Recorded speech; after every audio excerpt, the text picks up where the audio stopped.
this isn't really the country where you're gonna go on the street and pick up girls when you don't know Japanese. And I think I probably should have mentioned that first. So I'm in the streets of Tokyo, a little bit away from the center, but basically it's pretty cold out here, and I'm following this GPS home. Hopefully I can go to the right. I think I might be missing where I'm supposed to go actually.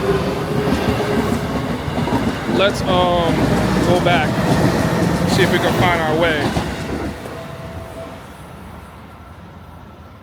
Yeah, I think we can find our way.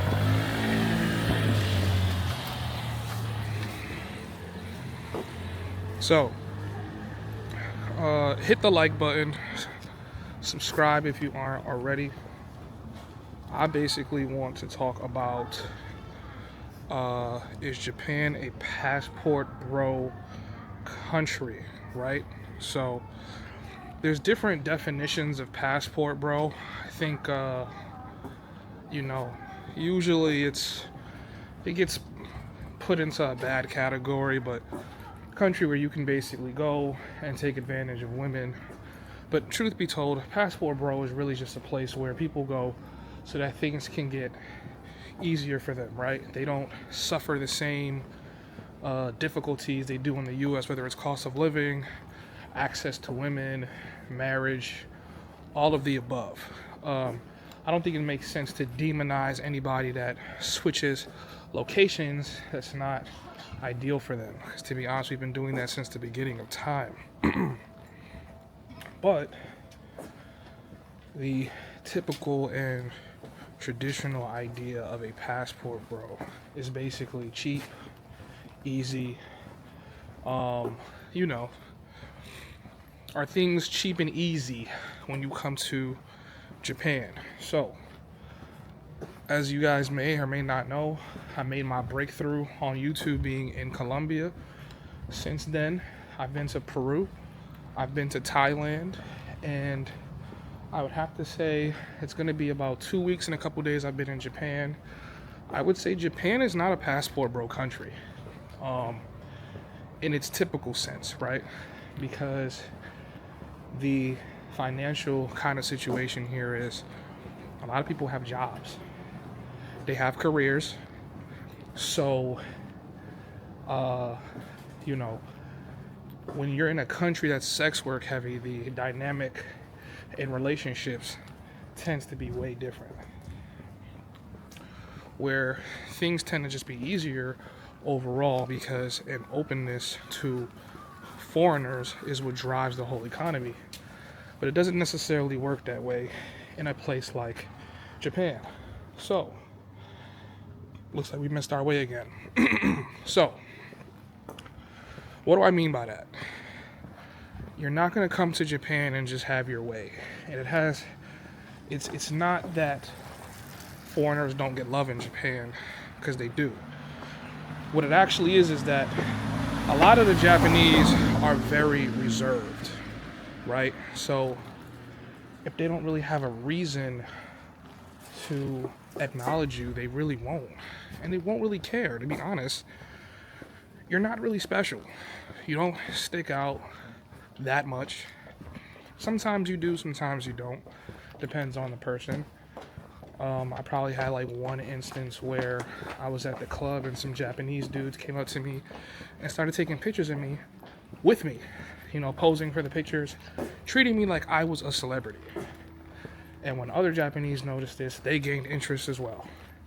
If that hadn't had happened, most of the night it's virtually invisible to everybody. But when this camera comes out and the Instagram comes up, that's when I start getting attention, noticed. And I think it's pretty much the same as it would be in the US. If people feel like you are somebody, they will treat you like you're somebody. If they feel like you're nobody, well, then you're non-existent. And there's no reason to feel any type of way about that.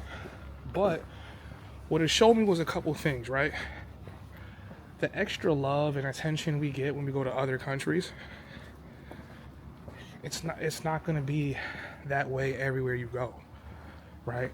It's not going to be this idea that, oh, you're a foreigner, I've always wanted to be around foreigners, right? And usually, the sex selling heavy countries, the women are open to foreigners, not just for money, but for everything. Marriage, relationships, things like that. When you come to a country like Japan, who you are as a person, your ability to network, and your ability to talk to people is what's going to stand out. And that's what's going to matter when you come to these countries. So for me, I think I'm a pretty ambitious young dude. So the first time I got to Tokyo, I had a meeting with one of the club owners to see if we could do a collaboration. That got me special access into the club for free, special access with the dancers. And I just started networking and just doing what came easy to me, right? This isn't really the country where you're going to go on the street and pick up girls when you don't know Japanese. And I think I probably should have mentioned that first. Knowing Japanese matters a lot. A lot of people are going to be very closed off to you because they don't speak any English. And virtually, when you don't need to speak English, there really is no need for you to learn it. Now, some people speak English because they want to expand their horizons to, the UK or the US. But a lot of them virtually have never left Japan and have no interest in leaving Japan. So they don't really have a need to speak any English. So most of them don't. And when they can't understand you, typically they don't try to. They don't really try to understand you.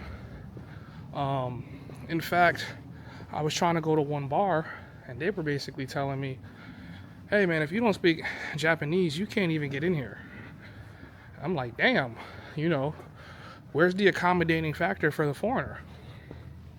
And that's not to say that they're open, but I'm just saying this isn't the passport bro friendliness that you typically would expect in a place like Thailand, Colombia, Dominican Republic, or even the Philippines. Virtually, if you don't have a level of importance, you will not be important just because you have a United States passport. And that's what I would have to say. My next point. All right, seems like we're almost to our destination. My next point. Chicas. I know a lot of you guys are going to ask me that question. I'm going to just say this. The women here are very, very timid. Very, very shy. A lot of them will look at you, but they won't push the issue. Not like the way you'll catch inside of South American countries, where they eye you, letting you know for you to come say something. A lot of them will look at you and don't even want you to notice that they're looking at you. I had one chick at the club came, and she came from all the way across the club and bumped me, turning around though, like she wasn't even facing me, and she just rested on my arm. Like I'm in a corner, so for her to come all the way over there was very obvious she was trying to get my attention. But she was so shy, it was like she didn't even turn around for us to even have a conversation. So at this point, it's like, what am I supposed to do with her at this point? And her friend's kind of looking at me to see if I'm going to say something or if I'm looking at her. And it's not like I didn't want to, but it was just so awkward. And I'm like, there's a lot of shyness. And really, like I was telling my Discord, you'll be zigzagging your eyes trying to look for what girls is giving you choosing signals, which I don't really think is ideal, right? Because you'll be looking pretty hard, and virtually most of them you won't notice if they are or they won't be. And the few that do, it might give you a choosing signal for 1 or 2 seconds, but their culture is very, very reserved, and even more reserved if you're a foreigner, especially when you don't speak Japanese. So I think speaking the language definitely helps. Just knowing how to just say simple things, greetings, I've never wanted to go back and learn Japanese, despite the fact that I learned it in college. But I never wanted to go back and learn Japanese more than I do now, because I feel like the country and Tokyo would have opened up more to me, because they're naturally just a society where they're not going to be open to you if you're not speaking Japanese. And this is my experience. I don't want to say this is going to be the experience for everybody, but these women are not just outside, just girl, black man, and just choose you up. Granted, there are going to be women out here that do like you. There's going to be women out here that you like too. But I think the importance of networking with people, utilizing dating apps, trying to find a way for yourself to break into these circles is way better. You know what I mean? Like, a lot of the people that were more friendly and outgoing with me were the dudes. The dudes were grabbing me up, jumping in the camera, dapping me up, things like that. And the girls were just really, really reserved. So I knew if I could speak a little bit of Japanese, I could have slid in there and worked a little Mac, but not speaking any Japanese and being dependent on that translator. Not to say that I didn't get some numbers, but it's one of those things where I'm still trying to figure it out, and I'm still trying to basically see how to function in Japan. But I would definitely give this another try. I do think as a traveling nomad, you should challenge yourself. You shouldn't just stick to one script. Don't just stick to the passport bro destinations. Don't just stick to places that's easy. Test yourself. Go to other countries. See how to penetrate into their culture and how to basically make wherever you go feel like home. So that's what I wanted to share. It's your boy Mosa from the Homies Hub. Stay tuned. We do have the Homies app launching. It's going to basically encapsulate the entire man and travel experience into one application dedicated to give men a safe space to share their experiences. Tap in. It's your boy. Peace.